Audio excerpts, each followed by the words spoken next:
Belakangan ini, publik dihebohkan dengan kabar kematian dari sepasang selebriti yaitu Vanessa Angel dan suaminya, serta 3 penumpang lainnya yaitu antara lain pengasuh bayi, driver, dan anak sematawayang Vanessa Angel yang mengalami luka berat akibat kecelakaan lalu lintas di ruas tol Jombang, kilometer 672, Jawa Timur.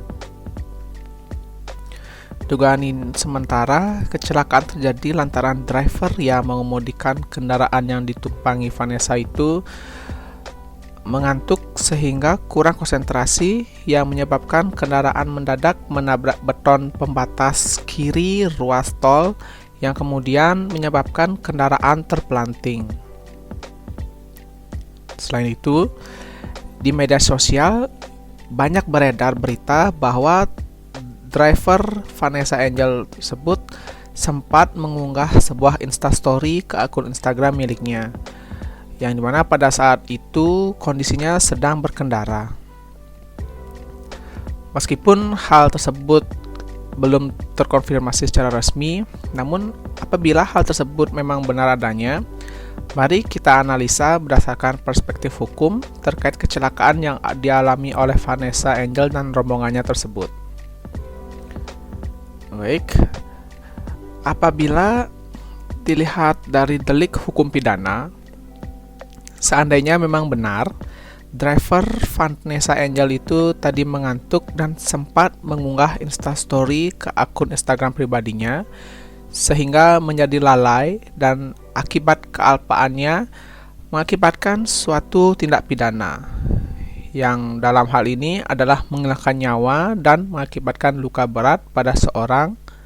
Hal tersebut adalah terindikasi suatu tindakan culpa,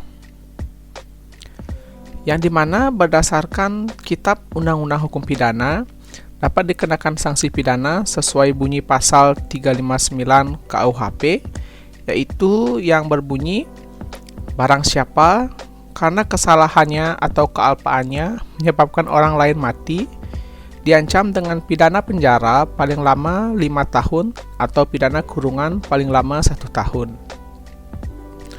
Oh ya, bagi yang belum tahu mengenai culpa adalah kesalahan, kelalaian, atau kealpaan pada umumnya yang mempunyai arti teknis, yang dimana hal itu menyebabkan akibat yang tidak disengaja terjadi dan terindikasi sebagai suatu tindak pidana.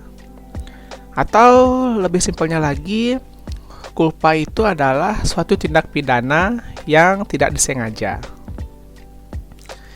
Baik, lanjut.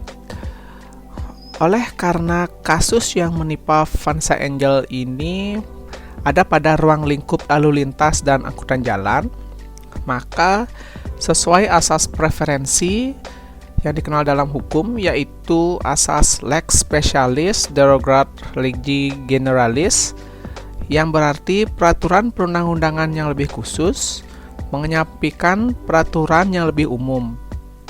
Maka dalam hal ini KUHP dikesampingkan oleh peraturan yang lebih khusus dengan peraturan perundang-undangan yang khusus memayungi permasalahan ini, yaitu Undang-Undang Nomor 22 Tahun 2009 tentang Lalu Lintas dan Angkutan Jalan.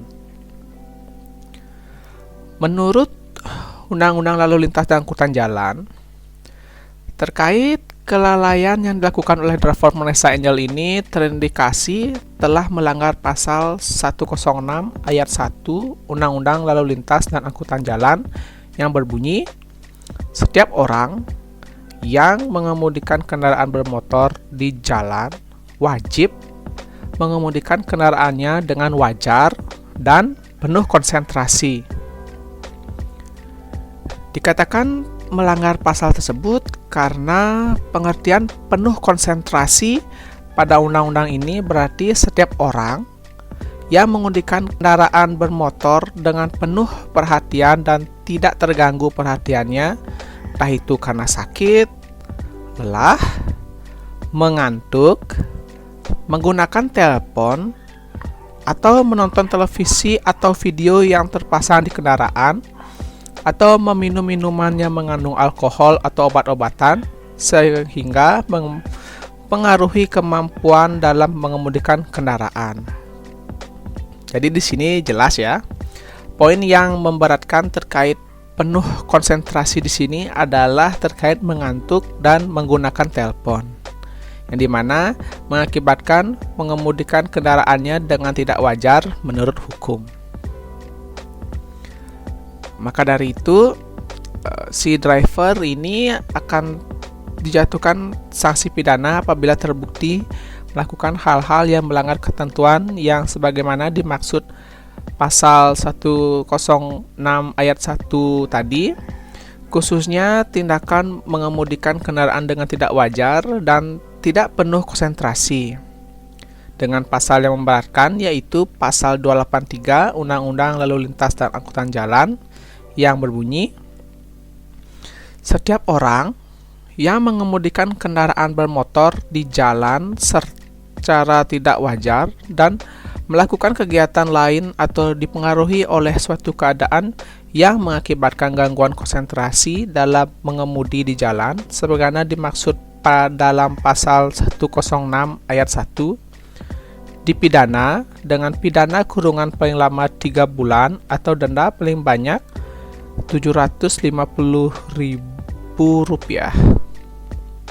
Nah, jika diingat-ingat, selain berkendara dengan tidak wajar dan tidak berkonsentrasi, pada kasus ini juga terdapat korban yang meninggal dunia dan mengalami luka berat, sehingga tersangka yaitu si driver dapat dikenakan sanksi pidana berlapis sesuai bunyi pasal 311 ayat 4 dan ayat 5 Undang-Undang Lalu Lintas dan Angkutan Jalan yang berbunyi, setiap pengendara kendaraan bermotor yang dengan sengaja mengemudikan kendaraannya dengan cara atau keadaan yang membahayakan bagi nyawa atau barang orang lain sehingga menyebabkan kecelakaan lalu lintas dengan korban luka berat, maka pelaku dipidana dengan pidana paling lama 10 tahun atau denda paling banyak Rp20 juta.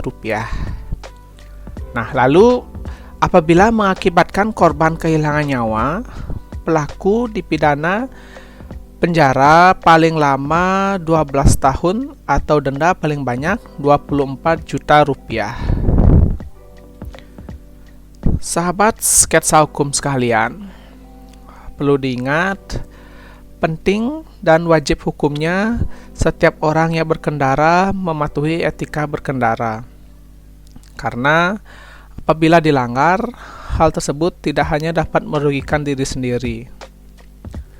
Orang lain, bahkan negara pun bisa saja dirugikan akibat ketidakkonsentrasian kita dalam berkendara. Apabila takut terlambat, solusinya adalah berangkat lebih awal. Memacu kendaraan dengan kecepatan penuh bukanlah solusi yang baik. Apabila kalian mengantuk, beristirahatlah sejenak. Dan apabila kalian merasa bosan saat berkendara, bermain dengan handphone seharusnya bukan risiko yang bijak untuk kalian ambil. Hai, jika kalian menyukai konten kami, silahkan tinggalkan like, komen, dan jangan lupa klik subscribe untuk mendukung channel ini agar dapat terus menyajikan informasi seputar hukum untuk kita semua.